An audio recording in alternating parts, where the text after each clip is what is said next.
Assalamualaikum warahmatullahi wabarakatuh. Sebelumnya perkenalkan, nama saya Adam Arif Arafan. Di sini saya akan menjelaskan cara implementasi data lake arsitektur menggunakan Docker di Ubuntu.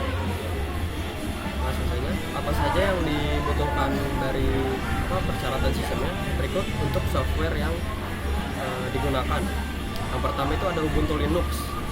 Di sini bisa menggunakan versi 20.04 atau versi yang lebih terbaru. Di sini juga kita gunakan Docker Engine dan Docker Compose.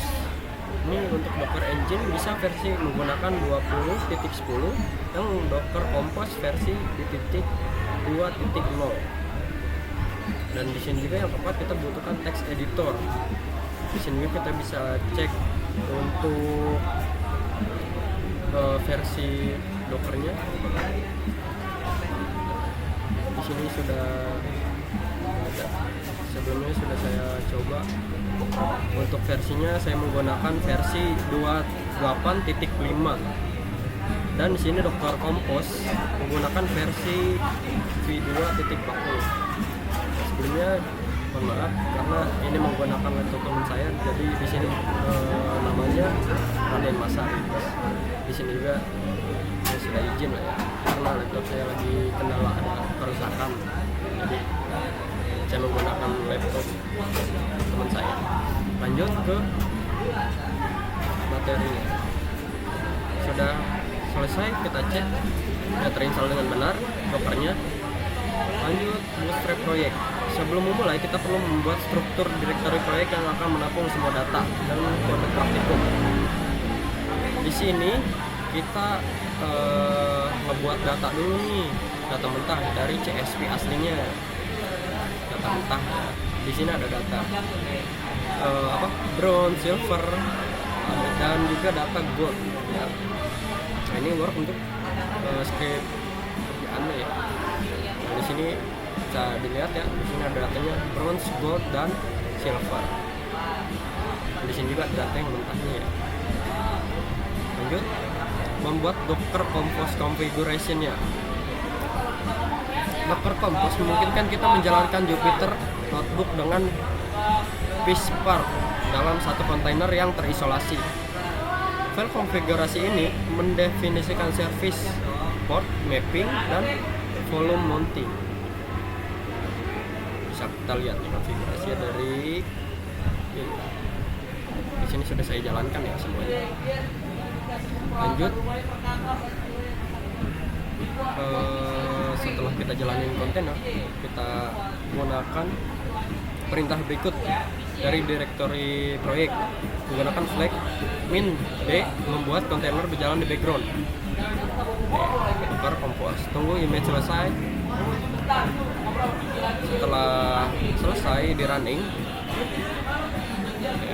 sudo Docker Compose aktif. Di sini kalian memasukkan kata sandi untuk di Linux ini ya, di VS Code kalian. Setelah sudah, langsung buka akses Jupyter Notebook yang di sini ya, sudah ada. Nah, langsung saja. Ini untuk tujuan pembelajarannya. Untuk profiling data, format efisiensi, dan skema enforcement. Lanjut, apa itu Parquet? Parquet adalah format file columnar open resource dari Apache yang dirancang khusus untuk analisis data, berbeda dengan CSV yang menyimpan data per baris. Parquet menyimpan data per kolom dengan kompresi dan metadata. Nah, keunggulannya apa aja di sini? Nah, yang pertama itu ada hemat storage, kompresi bawaan. Snap bisa mengurangi ukuran file hingga 80%. Yang kedua itu bisa mempercepat query cepat, bisa baca kolom dengan cepat gitu ya. Dan ini juga untuk tipe data yang kuat dan interoperable. Ya, lanjut yang pertama langkah yang pertama, instalasi Spark Session dulu. Buka Jupyter di browse dan buat notebook baru. Spark Session adalah entry point untuk semua operasi. Dan berikut konfigurasinya. Di sini sudah saya jalankan ya untuk konfigurasi menjalankannya. Ini konfigurasinya dan ini sudah ada. Di Di sini Spark versionnya di 3.5.0 dan ini upname-nya praktikum pertama profiling. Lanjut setelah berhasil sudah ada gitu. Lanjut langkah kedua. Untuk keperluan praktikum kita akan membuat dataset sintesis yang mensimulasikan log clickstream e-commerce. Dataset ini berisi 200.000 record dengan kolom tanggal, user ID, negara, URL, status HTTP dan bytes. Bisa lagi tuh. Jadi bisa lihat dataset itu udah kepisah gitu dari tanggal, user ID gitu. Untuk konfigurasinya ya sudah saya masukkan.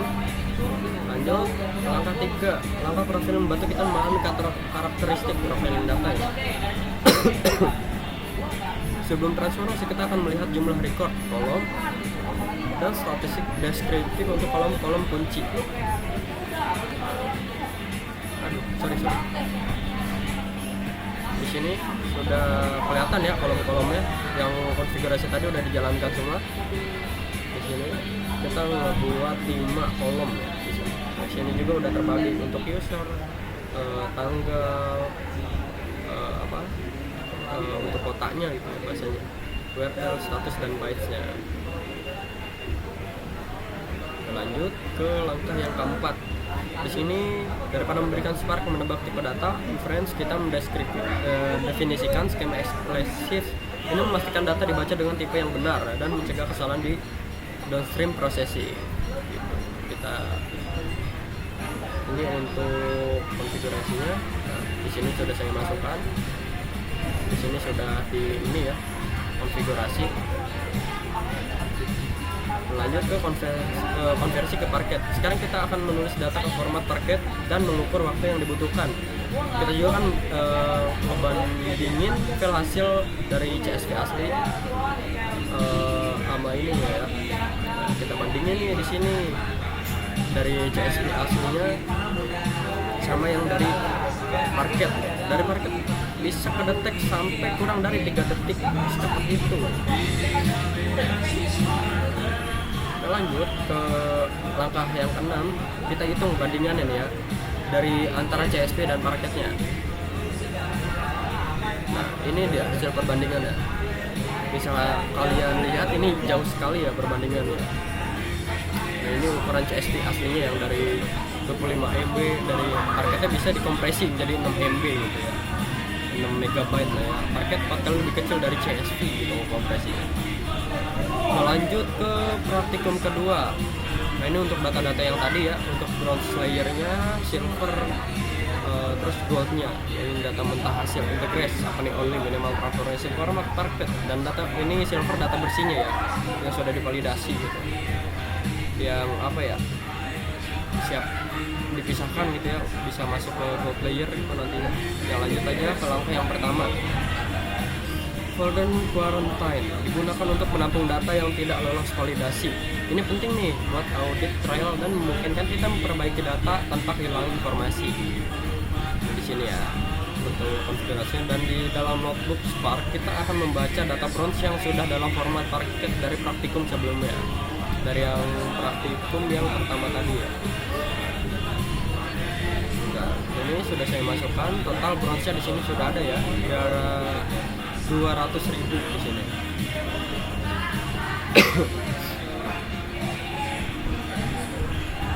Lanjut. Di sini definisi aturan data quality. Data aturan mendefinisikan kondisi yang harus dipenuhi data agar dianggap valid gitu ya. Aturan disesuaikan dengan bisnis logic dan kebutuhan analisis downstream. Lanjut ke langkah ketiga, implementasi validasi. Kita gunakan Spark SQL function untuk mengecek setiap aturan dan menambahkan kolom reason yang berisi kode error. Record dengan reason tanda terus sama dengan 0 adalah data yang buruk. Jadi bisa kelihatan nih data yang bagus mana, data yang buruk mana. Nah, di sini dari 200.000 data tersebut ini udah kelihatan nih. Mana yang buruknya nih ada sekitar segini, 40.000, dan yang bagus gitu ya ada 150 sekian lah. udah kepisah. Nah, lanjut untuk langkah yang keempat, data buruk ditulis ke quarantine untuk investigasi. Sementara data yang bersih ditulis ke silver layer. Mode override memastikan idem potensi. Jalankan ulang, tidak menghasilkan duplikat.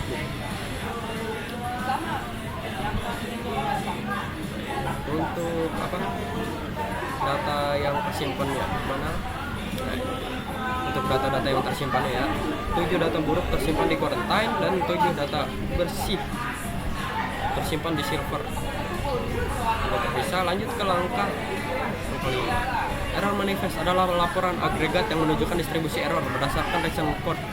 Ini membantu kita memahami pola masalah data. Jadi kelihatan ya data-data yang ini ya, pola yang kelihatan lah, yang jelek gitu datanya bahasanya, atau data yang buruk. Lanjut langsung ke langkah 6, run record. Run record adalah metadata eksekusi yang mencatat metrik penting seperti jumlah record masuk atau keluar, error rate, dan timestamp. Disimpan dalam format JSON untuk integrasi dan monitoring tools. Bisa dilihat di sini untuk JSON-nya ya. Lanjut ke praktikum ketiga untuk batch transform dan Spark SQL. Nah, yang langkah yang pertama, transformasi ke gold layer nih. Sekarang tadi yang ke silver, sekarang pindahin lagi ke gold. Lanjut nih, yang pertama itu gold layer berisi data agregat yang sudah di normalisasi dan dioptimalkan untuk query analisis. Kita juga akan membuat tabel agregat harian per negara dari data silver. Kita lihat. Nah, ini untuk berdasarkan negara dan juga tanggal ya di sini.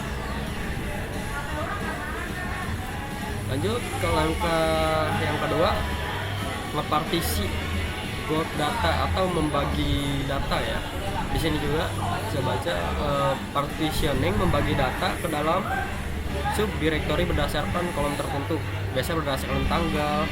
Ini drastis meningkatkan performa query yang memfilter berdasarkan kolom partisi. Nah, ini untuk mempartisi data-datanya ya. Nah, sudah disimpan datanya ya, tempatnya juga tanggal yang sesuai lah. Lanjut ke langkah yang ketiga atau langkah yang terakhir ya. Spark SQL memungkinkan kita query data frame menggunakan sintaks SQL standar. Pertama, registrasi data frame sebagai temporary view, lalu jalankan query. Kita jalankan hasil akhirnya. Nah, di sini sudah berhasil berdasarkan total dari negara. Itu saja apa yang bisa saya sampaikan. Mohon maaf kurang dari kata-kata yang salah atau apa, mohon dimaafkan. Sebelumnya, assalamualaikum warahmatullahi wabarakatuh.